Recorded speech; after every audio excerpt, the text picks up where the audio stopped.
People have been asking me about the relationship between mind and body, and I'm currently about to run a marathon, and I've been training. People think it's kind of unusual for a Tibetan Lama to be exercising, let alone running a marathon, and what the relationship between body and mind is, and running and meditation. So for myself, it's not that surprising. I mean, I think there is a tradition of body and mind, and I think in the West, sometimes the body and mind have been split up. So when people think about meditation or spirituality, they think it's very much distancing themselves from a body per se. But the way I've been trained and brought up, and the way I understand this topic and kind of whole experience, is that they are actually meant to be united. When we meditate, for example, even sitting meditation, it's a whole body experience, a whole mind experience. So people said, can you meditate while you're running? And I said, of course. I mean, I hope so. I've been trying. It seems to be working okay. So, it's a matter of just taking the principles, because basically you should be able to practice meditate anywhere, because the way I like to think about it is that you're using your mind, and once you're using your mind, you have the ability to meditate. So whether you're running, obviously there's more focus on the movement in running, and when you're running, there's a sense of purpose and focus, which is like the meditation. Traditionally, you might use the breathing, you might use a visualization, and in running, you have the orientation you're going, and you also have your feet, you have your arms, and there's a whole body experience. So like, for example, when I'm running, I always try to keep my center kind of in my heart, and then try to have I realize my movement of my being is coming, even though the legs are down there, that my center is coming from here, movement's coming from here. And then I try to keep my visual field like roughly 10 feet out, so that I'm looking down slowly and keeping my eye on the path. And that's like a breathing meditation. When you're sitting, you're focused here, and then the only difference is you're moving and you're breathing a lot quicker, But I think, it's the same thing. You're dealing with pain, dealing with thoughts, you're dealing with all these elements, and that's how you regard it.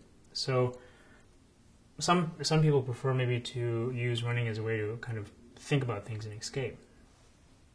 I know I prefer myself. I think you can do that, and sometimes when you first start running, you have a lot of thoughts. Just like in meditation, when you first sit down, you have a lot of thoughts. And then once you begin to move, you begin to balance your mind and body. So I think it's the same with any kind of sport or activity. If you're riding a horse, it's a balance. If you're skiing or if you're playing golf, whatever it may be, there's the kind of mind-body coordination. And that's inherent because the notion of meditation is that you're synchronizing your mind with your body. You're using the present moment as your gauge, as a way of being present and being here, being in the moment and being in the now, as they say, right, present. And the other day when I was practicing my interval training, I realized that it was very important to be completely present. And as soon as you let your mind go too far into the future, like how long do I have and things like this, automatically you sometimes tend to get tired. And the present moment can be this very full moment. In fact, the present moment, as you're running, if you can be there, because it's the totality of what you're doing, time goes by very quickly. So I don't feel like I'm running a long time. You get tired, and I think you come in and out of it, and people might talk about it being in the zone. So I think there's that element. But I think it's the same, mind and body. And I feel like just for general health these days, you need to do something. And I know that even apparently the sort of new surveys say that people should try to get like 30 minutes of exercise or some sort of aerobic thing every day. And I think we live in a very kind of stagnant culture where we're going from the car to the computer.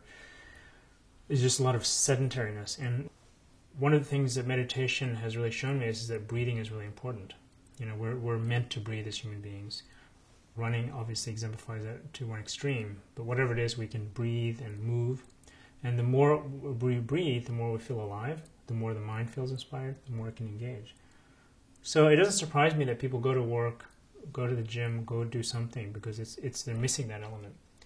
And I think that's something that's been there for centuries. You can read old meditation texts about it, about the unity of mind and body.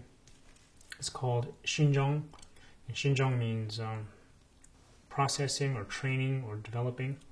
And you have Xinzhong of mind, which is basically meditation, training and processing the mind. The more you train and process the mind, the more it becomes settled, the more useful. In fact, they say the more processed the mind becomes, the stronger it becomes, the more flexible it becomes. Same with the body. I think if you train the body, it becomes stronger, more flexible. And I think this is true even as you get older. I've talked to people. I was talking to somebody the other day who was turning 60, and they're saying that because they were thought that as you get older, you're getting older, so they should do less. So they started doing less, and they found they got worse. And now they're starting to do a little more, and they're feeling better. And it's just, I think it's what people think should happen and what's really happening. So I think the meditation tradition is known about this and saying even as long as you can, you keep that movement. So I definitely encourage people to have something. It doesn't have to be as extreme as what I'm doing, even though I'm teaching the middle way. Good luck.